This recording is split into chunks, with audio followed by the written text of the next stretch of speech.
என்ன பண்ணுறதே தெரியல. ரூ. 3000 பணம் வேறு தேவைப்படுது. பசங்க வேறு கிரிக்கெட் விளையாடுறதுக்கு கூப்பிட்றாங்க. போக்குவரத்து செலவே 2000 ஆகி போயிடும். டீ, பப்ஸு, சாப்பாடு எல்லாம். பெட்டுக்கு ஒரு 1000. எவனுமே சிக்க மாட்டேங்கிறானுங்களே. நம்ம ஊருக்காரனுங்களுக்கு எப்புட்றா இந்த அளவுக்கு அறிவு வந்துச்சு?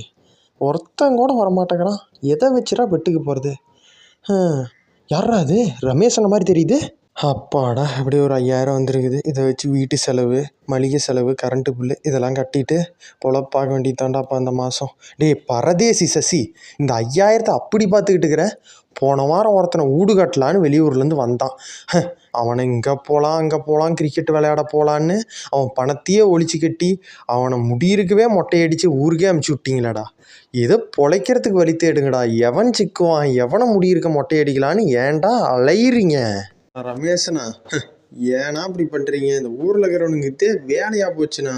எவனோர்த்த பற்றி சொல்லலைன்னா அவனுங்களுக்குலாம் தூக்கம் வரதில்லை. எவன் ஊட்டனா நம்ம கட்டாமல் எடுக்கிறோம். ஏன்னா இந்த 5000 கொடுண்ணா, உன்னை பெரிய இடத்துல நான் கொண்டு போய் விடுறேன், ஓகேவா?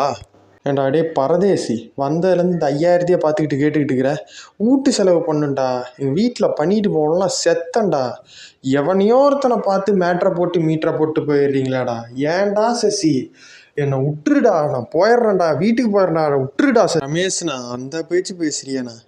அந்த 5000 வாங்கிட்டு போய் என் பசங்களோட போயிட்டு கிரிக்கெட் பெட் மேட்சை நான் போட்டு வர போகிறேன். ஊரை சுற்றிட்டு வர போகிறேன்னா? நம்ம ஜலகண்டாபுரத்தில் பெஸ்ட் ஆஃப் பிரதர் அவார்டு கொடுக்குறாங்க. அதுக்கு என்ட்ரி ஃபீஸ் வந்து 5000 என்ட்ரி போட்டோம்னு வை, ஈஸியாக 50000 பணமும் டைட்டில் அடிச்சுட்டு வந்துடலாம், ஓகேவா? 5000 கொடுத்தீங்கன்னா 50000. ஏண்டா சசி, 50000மாடா? சரிடா, அந்த அவார்டை கூட நீ வச்சுக்க. எனக்கு அந்த 50000 பணத்தை மட்டும் கொடுத்துட்றா அப்பா. அது எனக்கு போதுண்டா சாமி. வேறு அந்த பெஸ்ட் ஆஃப் அவார்டை எப்படியோ ஜெயிச்சுட்டு எனக்கு அந்த பணத்தை மட்டும் கொடுத்துரு. அவன் நம்ம வீட்டு மொட்டையடித்த மாதிரி என்னையும் மொட்டையடிச்சு தொலைஞ்சிடாதரா. நான் பணத்தை கூட ஃபஸ்ட்டே கொடுத்துட்றேன். ஃபஸ்ட்டு என்ட்ரி போட்டுரு. இந்த 50000 நம்ம ஜெயிச்சு நீ அவார்டை வச்சுக்க, நான் பணத்தை வச்சுக்கிறேன், ஓகேவா? சரிடா, இந்தாடா பணம். ரமேஷ்ண்ணா, ஃபஸ்ட்டு போய் அந்த என்ட்ரி போட்டு வந்துடுறேன். ஒன்றும் பிரச்சனை இல்லை. அந்த 50000 நீயே வச்சுக்க, அவார்டையும் நீயே வச்சுக்க. மற்றபடி ஸ்டேஜில் பேச சொல்லுவான்ட்டு இங்கே ப்ரிப்ரேஷன்லாம் பண்ண வேண்டாம். போய் ஒன்றும் இல்லைன்னு மட்டும் சொல்லிட்டு கீழே இறங்கிக்க, ஓகேவா?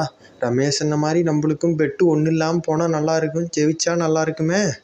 என்ன ஆக போகுதோ? நான் அது பெட்டா? அப்போ என் 5000? ஆட்டா பாவி சசி, என்னையும் முடியிருக்கவே மொட்டையடிச்சு விட்டியாடா.